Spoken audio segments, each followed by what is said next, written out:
नमस्कार, मेरा नाम अंजित त्रिपाठी है और आप देख रहे हैं यूपी 24 नेटवर्क। यूक्रेन युद्ध के बाद एक खबर खूब चली थी, भारत और रूस की दोस्ती का तेल। जब पश्चिमी देश रूस पर सेक्शन लगा रहे थे, तब भारत ने खुलकर और छूट पर रूस से कच्चा तेल खरीदा।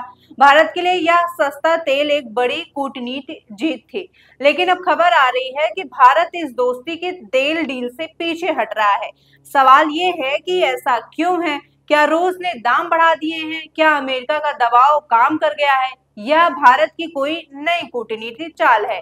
आज हम इस पर पूरी चर्चा करेंगे। कहानी शुरू होती है फरवरी 2022 से, जब रूस और यूक्रेन के बीच जंग छिड़ गई थी। पश्चिमी देशों ने रूस से तेल खरीदना बंद कर दिया, जिससे रूसी तेल बाजार में औने पौने दाम पर बिकने लग गया था। भारत ने इस मौके को छोड़ा नहीं और 2022 से पहले भारत के कुल तेल आयात से रूस की हिस्सेदारी 2% से कम थी। भारत ने छूट का फायदा उठाया और रातों रात रूस भारत का सबसे बड़ा तेल सप्लायर बन गया। इस सस्ते तेल ने भारत को महंगाई से लड़ने और लाखों करोड़ों रुपए बचाने में मदद की थी। सब कुछ ठीक चल रहा था, तो फिर अब कटौती क्यों? इसके पीछे तीन बड़ी वजह है और तीनों का कनेक्शन भू राजनीति जोखिम से है। पहला, अमेरिकी प्रतिबंधों का डर। पश्चिमी देशों के सेक्शन के तहत रूस से तेल खरीदने वाली कंपनियों पर सेकेंडरी सेक्शन का खतरा मंडरा रहा है। हाल ही में अमेरिका ने कुछ टैंकरों और कंपनियों पर कार्रवाई की, जिन्होंने G7 प्राइम कैंप का उल्लंघन किया था। भारत की रिफाइनरी डर रही है कि कहीं उनके शिपमेंट भी इस चक्कर में न फंस जाए। दूसरा, पेमेंट की दिक्कतें।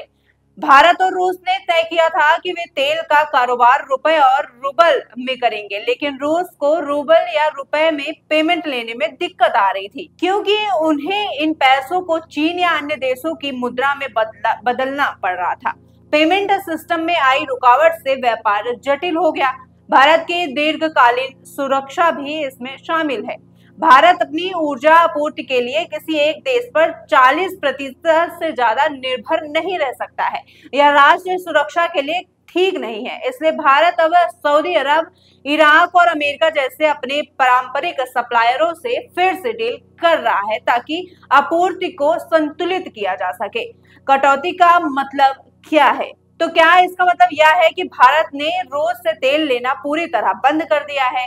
जवाब है नहीं। भारत अभी भी रूस से तेल लेगा, लेकिन उसकी हिस्सेदारी 40% से घटकर 25 से 30% के आसपास लाने की योजना है। इसे कहते हैं विधिकरण। भारत ने रूस को यह स्पष्ट संदेश दिया है कि व्यापार चलता रहेगा, लेकिन वह किसी की भी अंतरराष्ट्रीय प्रतिबंध के जाल में फंसना नहीं चाहता है।